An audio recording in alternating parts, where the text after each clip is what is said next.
Bisakah Israel mencaplok tepi barat tanpa restu dari Amerika Serikat? Pertanyaan ini kembali mengemuka setelah dua rancangan undang-undang aneksasi tepi barat dibahas di parlemen Israel, Knesset. Langkah itu memicu ketegangan baru, bukan hanya di Timur Tengah, tapi juga dengan sekutu terdekatnya sendiri, Amerika Serikat. Dua rancangan undang-undang itu diajukan oleh anggota parlemen sayap kanan. Yang pertama untuk mencaplok permukiman besar Ma'ale Adumim. Yang kedua, lebih luas lagi untuk menerapkan kedaulatan Israel atas seluruh permukiman ilegal di tepi barat. Dalam sidang Knesset, anggota parlemen Avi Maoz menyebut langkah ini sebagai penebusan tanah yang dijanjikan Tuhan kepada bangsa Israel. Namun bagi dunia internasional, langkah ini dianggap upaya terbuka untuk merebut tanah Palestina.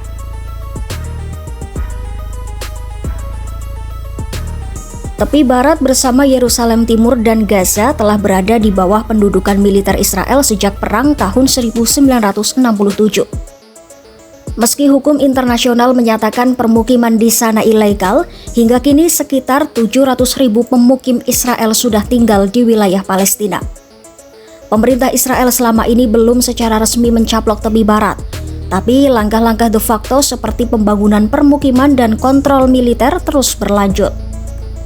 RUU baru ini bisa menjadi pintu menuju aneksasi penuh secara hukum. Reaksi keras datang dari Washington. Presiden AS Donald Trump menegaskan Israel tidak akan melakukan apapun terhadap tepi barat. Wakil presidennya J.D. Vance bahkan menyebut langkah Knesset itu aneh dan menyinggung. Sementara itu, Netanyahu dan partainya Likud menolak dua RUU tersebut karena dianggap bisa merusak hubungan diplomatik dengan AS. Menurut pernyataan resmi partai, kedaulatan sejati tidak datang dari undang-undang menolak, melainkan dari kerja nyata di lapangan. Artinya, walau Israel ingin memperluas wilayahnya, mereka tetap sadar bahwa tanpa restu Amerika, langkah itu akan beresiko besar. Netanyahu pun menghadapi dilema.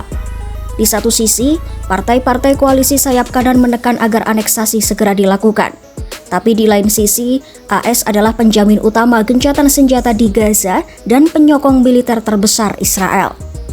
Beberapa menteri seperti Bezalel Smotrich dan Itamar Ben-Gvir mendukung penuh aneksasi.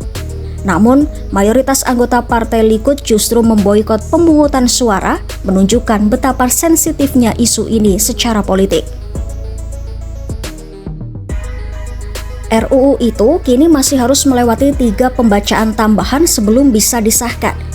Namun para analis menilai tanpa restu dari AS peluangnya sangat kecil.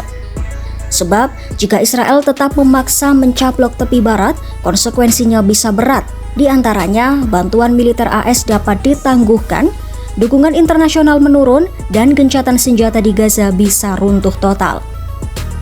Bahkan media Israel menulis, selama Netanyahu dan Washington menolak, aneksasi resmi tidak akan terjadi.